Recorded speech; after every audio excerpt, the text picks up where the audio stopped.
মৌসুমের শুরুটা ছিল অনিশ্চয়তা ঘেরা, কিন্তু শেষটা স্বীকৃতি আর সাফল্যে রাঙিয়ে নিলেন হামজা চৌধুরী। ইংলিশ চ্যাম্পিয়নশিপের হয়ে দুর্দান্ত পারফরমেন্সের সুবাদে পেলেন এই পুরস্কার।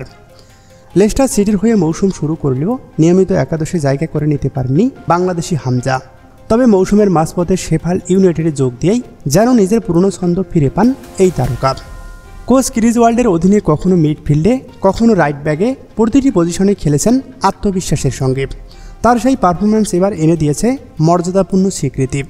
স্কাই স্পোর্টসের সাংবাদিক ব্রেট রিহান এবং দক্ষিণ এশীয় ফুটবলার স্কট জোহাইব রশিদের নির্বাচিত একাদশে টানা দ্বিতীয়বারের মতো জায়গা পেয়েছেন হামজা চৌধুরী। ইউরোপ জুড়ে ছড়িয়ে থাকা 20 দক্ষিণ এশীয় বংশোদ্ভূত খেলোয়াড়দের মধ্য থেকে বেছে নেওয়া হয় এই একাদশ, যেই একাদশে মিডফিল্ডারের কেন্দ্রে রয়েছেন হামজা চৌধুরী। 4-3-3 ফরমেশনের এই স্কোয়াডে হামজার পাশাপাশি মিডফিল্ডে আছেন ভারতীয় বংশোদ্ভূত নারী ফুটবলার মিলি চন্দ্রনা এবং পাকিস্তানি বংশোদ্ভূত জিদান ইকবাল। বাংলাদেশের হয়ে আন্তর্জাতিক অভিষেকের পর ইউরোপিয়ান ক্লাব ফুটবলে নিজেকে প্রমাণ করে যাচ্ছেন হামজা চৌধুরী।